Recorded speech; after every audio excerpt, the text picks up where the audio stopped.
নামাজে মনোযোগ বসাতে পারছি না, এক্ষেত্রে কি করা উচিত? নামাজে মনোযোগ বসাবার জন্য অনেক করণীয় আছে। নামাজে মনোযোগ ধরে রাখতে পারেন না, এই সমস্যা কি আপনাদেরও আছে ভাই? আছে? নামাজে মনোযোগ ধরে রাখতে পারেন না? আজকে আমি আপনাদেরকে নামাজে মনোযোগ ধরে রাখার জন্য কয়েকটা টিপস, কয়েকটা পরামর্শ দিয়ে যেতে চাই, এবং আমি নিজে এগুলোর উপরে আমল করে আলহামদুলিল্লাহ ফল পেয়েছি, পরীক্ষিত। এরকম আমলগুলোর মধ্যে 1 নম্বর হলো, ভালো করে শুনেন, 1 নম্বর হলো চোখের হেফাজত করবেন। চোখের, মোবাইলে বা বিভিন্নভাবে চোখ দিয়ে হারাম জিনিস দেখেন, মেয়েদের ছবি দেখেন, ফিল্ম দেখেন, নাটক দেখেন, বিভিন্ন হারাম জিনিস দেখেন, এটা আপনি বন্ধ করেন। পরীক্ষামূলক 1 মাসের জন্য আপনি একটু চোখের রোজা করেন, আত্মনিয়ন্ত্রণে করার চেষ্টা করেন। যেই পুরুষ নিজেকে নিয়ন্ত্রণ করতে পারে না, সে আবার কিসের পুরুষ, সে আবার কিসের যুবক? নিজেকে নিয়ন্ত্রণ করার চেষ্টা করেন, এবং চোখের হেফাজত যদি আপনি করতে পারেন, আমি আপনাকে লিখিত দিতে পারি, টানা যদি আপনি দীর্ঘদিন আপনি এই কাজটা করেন, ইনশাআল্লাহ আপনি নামাজ এবং যে কোনো ইবাদতের স্বাদ পাবেন। শুরু করবেন অন্তত। দ্বিতীয়ত, হারাম উপার্জন ছাড়তে হবে। কি ছাড়তে হবে? হারাম খাওয়া ছেড়ে দেন, হালাল খাবার গ্রহণ করেন, এটাও ইবাদতে মনোযোগ সৃষ্টি করতে সহযোগিতা করে। তৃতীয়ত, নামাজের জন্য বিশেষ করে বলতে চাই, এই যে পয়েন্টটা এখন বলতেছি নামাজের মধ্যে, এইটা যদি করেন আর আপনি মনোযোগ না আসে, আপনি আমাকে ব্যক্তিগতভাবে জানায়েন যে আপনি ভুল বলে আসছেন।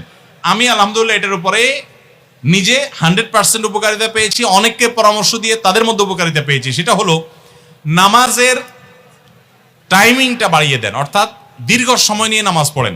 আপনার 4 রাকাত নামাজ পড়তে 5-6 মিনিট সময় লাগে, বা 6-7 মিনিট সময় লাগে, আপনি এটাকে ডাবল করে দেন, এবং সূরা ফাতিহা পড়ে একটু অপেক্ষা করে অন্য সূরা পড়েন, একটু সময় নেন। একইভাবে রুকুতে গিয়ে একটু লম্বা সময় ধরে তাসবিহ, সাধারণত আপনি 3 বার তাসবিহ পড়েন, এবার আপনি 6 বার 7 বার পড়েন, 9 বার পড়েন, আরো বেশি করে পড়েন, একটু সময় বেশি নেন। রুকু থেকে উঠেই আবার সিজদা যান সব সময়, আজকে সেটা করেন না।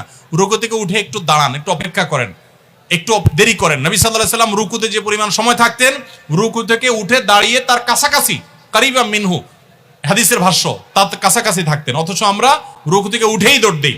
তো আপনি উঠে একটু অপেক্ষা করেন, দাঁড়ান, অন্য সময়ের চাইতে ডাবল সময় দাঁড়ান। এভাবে যদি প্রত্যেকটা কাজ আপনি সময় নেন এবং ধীরে ধীরে করেন, ইনশাআল্লাহ বিইذনিল্লাহ আপনি নামাজের মধ্যে মনোযোগ দেখতে পাবেন।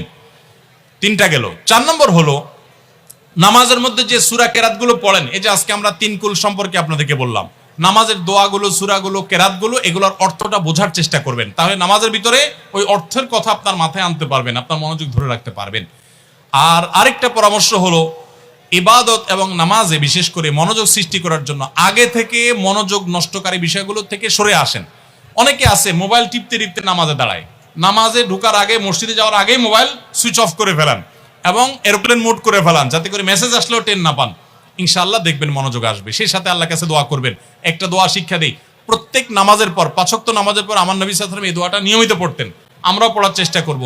আল্লাহুম্মা আইন্নি আলা যিকরিকা ওয়া শুকরিকা ওয়া হুসনি ইবাদাতিক, হে আল্লাহ আমাকে আপনি সাহায্য করুন, আপনার জিকির যেন করতে পারি, আপনার শুকরিয়া যেন আদায় করতে পারি, এবং আপনার ইবাদতটা যেন সুন্দর মতো আদায় করতে পারি। এই দোয়াটা 5 ওয়াক্ত নামাজের পরে অর্থ সহকারে বুঝে পড়বেন, ইনশাআল্লাহ আপনার নামাজে আপনি মনোযোগ ধরে রাখতে পারবেন। আল্লাহ আমাদের সবাইকে তৌফিক দান করুন।